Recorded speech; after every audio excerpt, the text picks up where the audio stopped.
Leggo da The Exegesis of Philip Dick un tratto.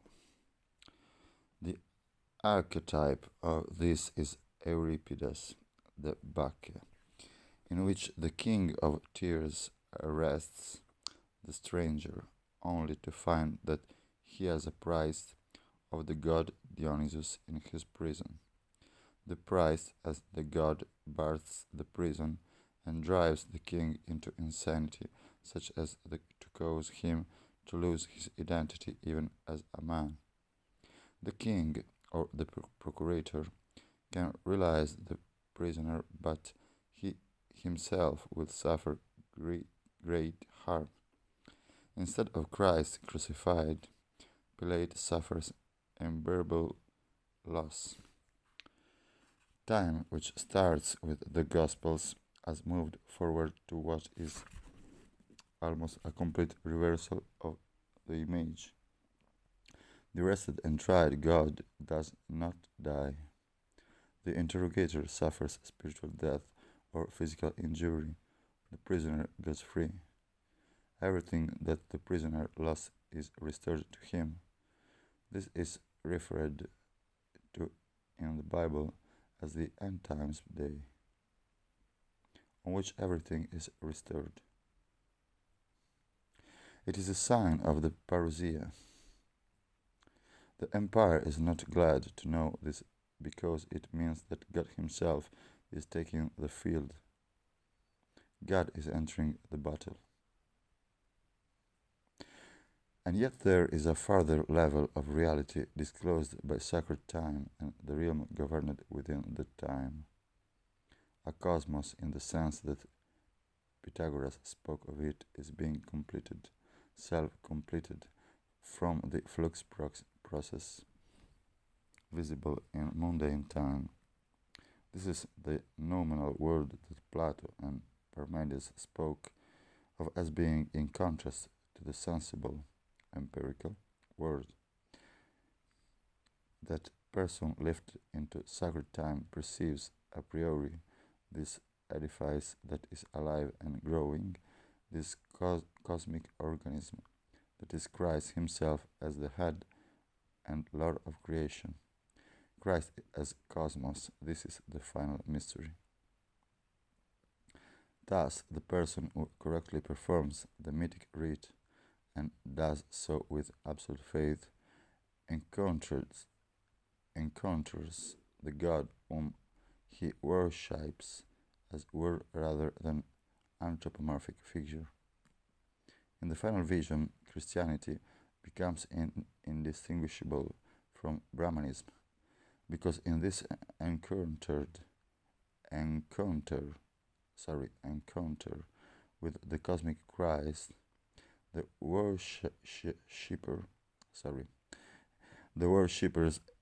worshipper is himself a Christus, a microform of the risen Lord.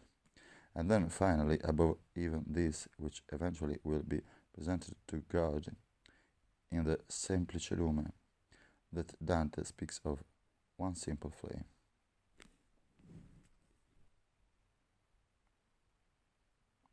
God is the book of the universe, whose pages are scattered throughout. The sacred history itself forms a narrative that can be discerned, but it is obscured by the normal flux.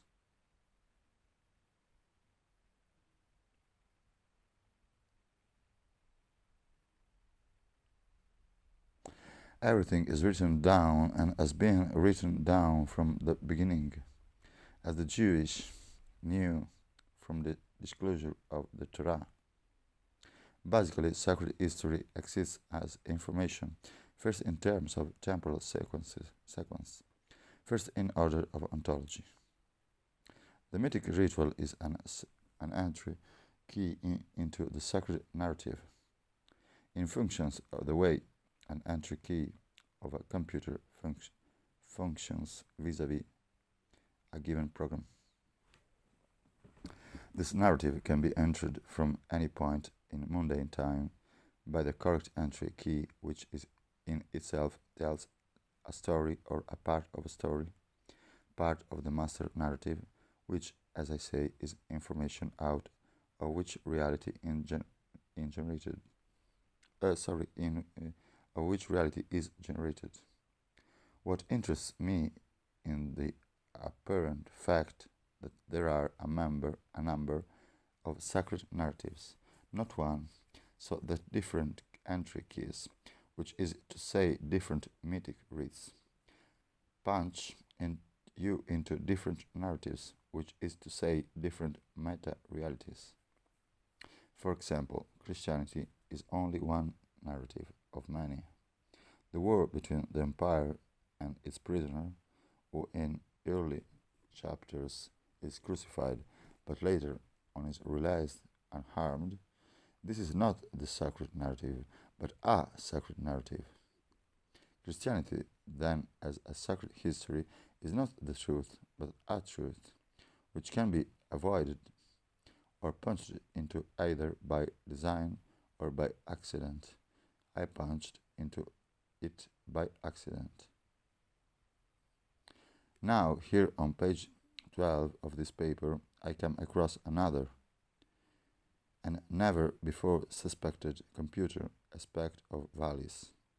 That it contains a number of sacred histories, which is to say sacred narratives, not just one, and different mythic reperformed key punch you into entry into particular narratives among the plural narratives. And I call these programs, and I call these programs, which, as I put, it means that Christianity is not the truth, but only one sacred narrative, which is to say one sacred history of the plural number. But how can there be plural histories of? But how can there be plural histories of the world? How can valleys contain more than one sacred book? To use Dante's term, I plunged into Christianity because of the particular mythic rite I reenacted. Had I reenacted another mythic rite, I would have punched into formation processing computer or computer-like entity. What I have in tears is not the truth, but just a narrative. But it is a Torah-like narrative. It is not the book of the universe word, but a book. It is one out of many. This is extraordinary. I had last night solved 374. I thought so today. Now I'm back to square one of anyhow square two. It's a good thing I've been keeping notes. So we have the key to history turning into a key to history. So we have the key to history turning into a key to history. But how can there be several alternate keys to history unless these are computer programs being run simultaneously? If you have one sacred history, you have revelation. But if you have several, you have a mystifying discovery, which is one puzzle solved, but a greater one disclosed.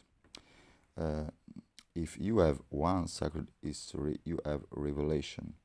But if you have several, you have a mystifying discovery, which is one puzzle solved, but a greater one disclosed. What we see today as a war between progressive communism and reactionary capitalist imperialism in an ontogenic phase with a longer-term conflict between those dedicated to freedom and the empire. At a former time, the progressive force was a middle class, the bourgeoisie versus the aristocracy, and so forth back into pre-Christian times. Another example being the conflict between the Protestant forces and the Catholic League during the 30 Years' War. And before that, between Christianity and the Roman Empire. Before that, between Greece and Persia. Before that, between the Hebrews and Egypt. If Vallis is regarded as a Hegelian geist of history, then it is always then it is always on the side of the forces of freedom, since, as Hegel says, history is a gradual unfolding of greater and greater stages of human freedom, archived by dialectical interaction. This was recognized by Marx and Engels and applied practically in terms of dialectical materialism. This is essentially exemplar history. The Jewish view history this way, seeing YHWH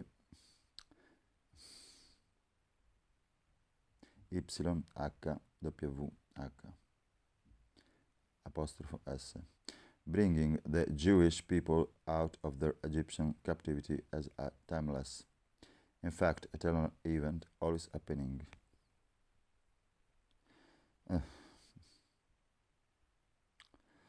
However, the situation is not now different. The enslaved people cannot be rescued by departing the empire because the empire is worldwide. Instead, they must overthrow the empire. This is precisely what the Acts archetype reveals, not an exodus of the enslaved, but an infiltration into the apparatus of the empire by the enslaved, by which their emancipation is achieved. Vallis deals with its internal partisan activity. Vallis regained deals with the invasion from outside. The latter occurs when the internal partisans have been sufficiently successful. For decades, I have sought to see the permanent world of unchange behind the flux. For decades, I have sought to see the permanent world of unchanged behind the flux. And when I finally saw it turned out to be a historical exemplar situation, a dramatic one, in fact, a narrative that could be expressed as a story. And I myself had done so. So I am saying something quite remarkable and unusual. The world, identified by Schopenhauer with Brahman, turns out to be a dramatic story that can be rendered in words. I thought I saw it as reality, as reified, as substantia. Yes, this is what substantia turned out to be for me. Not Deus sive natura sive substantia, but ultimate substance turns out to be a dramatic story that shows up in print as a tracing, the underlying reality being a series of events. This is what substantia turns out to be for me.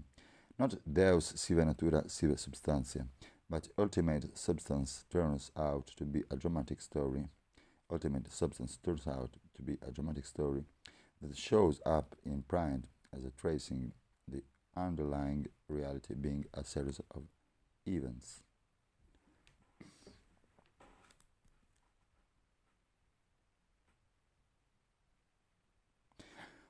What the AE voice said exactly was, the secret stolen is one's hand through the angels. I think that it was YHWH who addressed me, whom I have been calling Vallis. He has re-entered the world as a rebel against the entire system of rule that he originally ordained. This secret return and rebellion would explain such an extraordinary matter as the theophany I experienced. This is why I dreamed of Elijah and Mount Carmel. and Elijah and Elias, and YHWH is the AE voice. I hear the voice of Ho on the little clay pot. If if this is so, well, anyhow, I was on the right track in Vallis regained. But to suppose, just suppose that Vallis is YHWH. If this is so, well, anyhow, I was on the right track in Vallis regained. But to suppose, just suppose that Vallis is YHWH. To imagine in it even for a moment, it was what I wanted so badly when I was a kid, first reading the Bible. This is Sila, the soul of the universe, speaking in a woman's voice that would not frighten even a child. As the Nome shaman put it, YHWH, the low, murmuring voice. He calls as to rebellion into freedom the little clay pot who fashioned the universe. Truth meaning past. Truth meaning past. Gotten past the angels.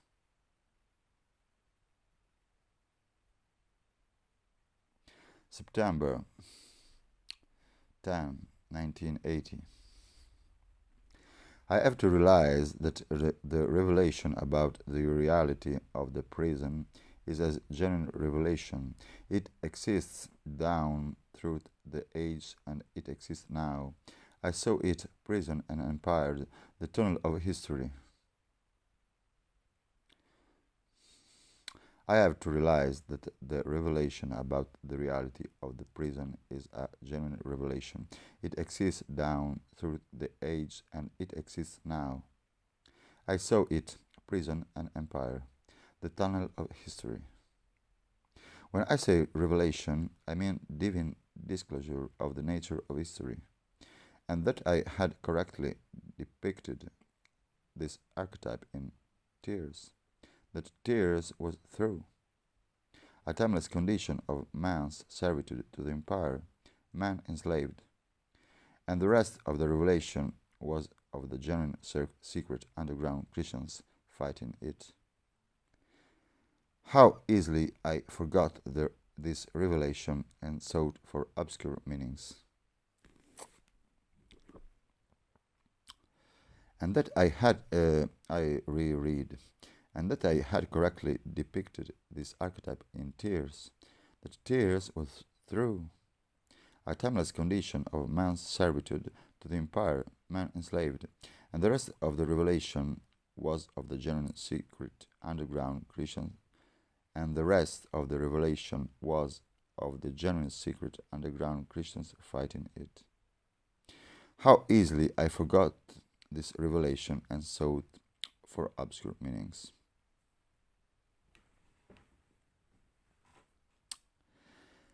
(374) can be understood except in terms of the narrative told in tears. This narration is the real purpose of it all. But I was so surprised by 374 that I forget that. But as a writer, I should realize it is what is written that matters. That is the goal. First, I told the story in tears, and then an example of what I told freedom took place in regard to me. So I experienced the very realize that I had written about. Thus, my extrication is a dazzling example of the power of God to rescue, and I can then apply it to the general narrative, to history, and see how it is done and that it is done. The name of all this, 374 is information. Could the acts match material in tears in tears decode to mean where the prison is, he is there too? I think so. I think that is it, and this is also true, very true, of the two-word cipher. I wrote, I wrote the prison narrative, and God put in the Christian narrative. Together, these two parts form the complete story. My story by itself is only half the story. The rest, the good part, didn't know. The story is not just there is a prison, but and it is under attack by the Christians, by Christ Himself. Sorry, I don't understand. Uh, could the acts material in tears decoded to mean where the prison is, it is there? Uh, could the acts material in tears decoded to mean where the prison is, he is there too? I think so. I think that is it, and this is also true, very true, of the two-word cipher. I wrote the prison narrative, and God put in the Christian narrative. Together, these two parts form the complete story. My story by itself is only half the story. The rest, the good part, I didn't know. The story is not just there is a prison, but and it is under attack by the Christians, by Christ Himself. This is quite different. As so, the question: who is the information for? I will probably never know. Perhaps information is information and exists for its own sake.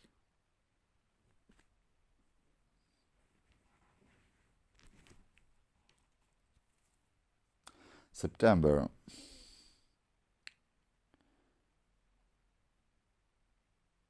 13, 1980. Huizinga, the waning of the Middle Ages. The imagination was continually striving, and in vain, to express the ineffable by giving it shape and figure. To call up the absolute, recourse is always had to the terminology of extension in space. Page 220. But still, the contemplation of the absolute being ever remains linked up with notions of extension or of light. The mystic imagination found a very impressive concept in adding to the image of the desert, that is to say, extensions of surface, that of the abyss, or extension in depth. The sensation of giddiness is added to the feeling of infinite space. Right. Very interesting. In my 6.5 years of working on my exegesis, I have often said, I have found it. I don't want to do that one more time. One in an endless series of failure. One in an endless series of failure. It seems almost as if the mere saying of it causes it to permutate to some other explanation.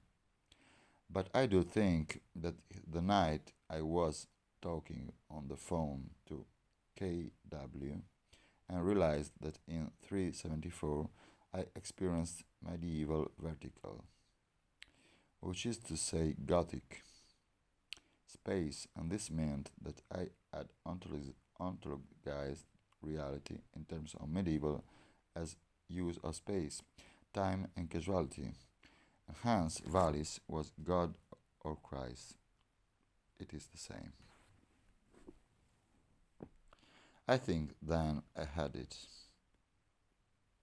That the vast volume of vertical space that I experienced in 374, as well as the transformations in time, as if I were seeing down a time axis extending thousands of years, meant that I had embraced to a medieval worldview, and within that view a theophany was logical,